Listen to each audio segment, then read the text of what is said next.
Bonjour. Pourquoi organisons-nous cette conférence?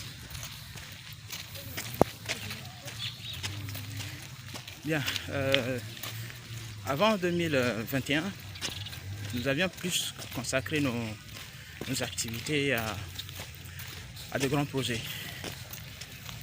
Mais à l'époque, on faisait également quelques sondages pour comprendre un peu comment les jeunes entrepreneurs togolais évoluaient dans leur projet. Et on a travaillé en suivant le ministère du Développement à la base, avec ses différents programmes FNFI, le PRADEB, la NADEB, le FAEJ. Et puis nous avons continué par travailler également en observant ce qui se passe au CFE. Le CFE, c'est le centre de formalité des entreprises. En parenthèse, aujourd'hui c'est dimanche et je suis en sport, je fais la marche, un peu de course. Vous savez, quand vous êtes entrepreneur, vous devez maintenir la forme. C'est la santé d'abord. Si vous n'êtes pas en bonne santé, vous ne pouvez pas continuer par entretenir vos activités. Donc, votre premier capital, c'est la santé. Alors, donc, comme je disais, nous avons fait ces différents travaux pour suivre un peu les différents organismes qui interviennent dans l'accompagnement des entrepreneurs togolais. Eh bien, nous avions eu à faire plusieurs constats.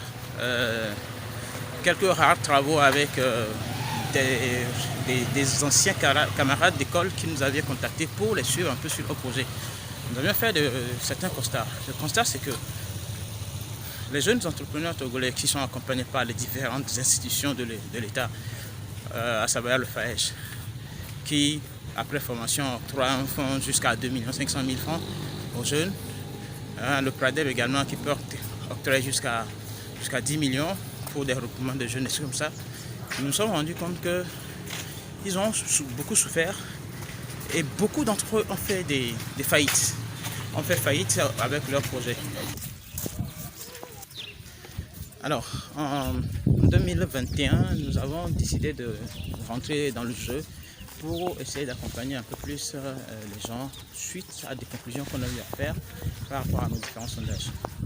Et dans notre accompagnement, c'est là sur le terrain, dans les entreprises, dans les projets des différentes personnes, que ce soit dans le secteur agricole, le secteur hôtelier, le commerce, même dans le projet technologique, nous sommes rendus compte qu'il y a un certain nombre de différences qui font que plusieurs entreprises n'évoluent pas.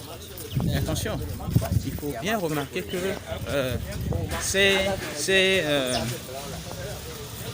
différents projets sur lesquels nous avons intervenu, les ressources sont disponibles. Vous savez, l'équipement est là, les matériaux sont là, les consommables sont disponibles, même l'investissement est disponible.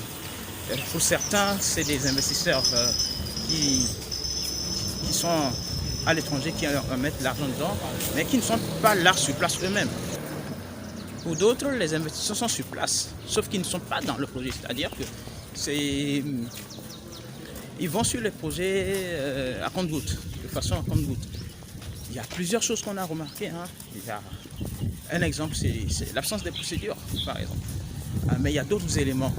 Et pour ça que nous organisons cette journée de conférence formation, afin de partager avec les différents intervenants qui voudraient bien participer à cela, les expériences qu'on a eues, les remarques qu'on a eu à faire et les conseils généralement que nous pouvons leur donner, et surtout faire des applications, d'accord, des applications pour que quand ils retournent, ils puissent mettre en application ces choses-là afin de pouvoir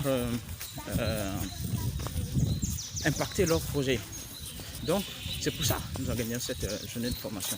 En tout cas, enregistrez-vous dans le formulaire, le lien du formulaire qui est dans la description de la vidéo.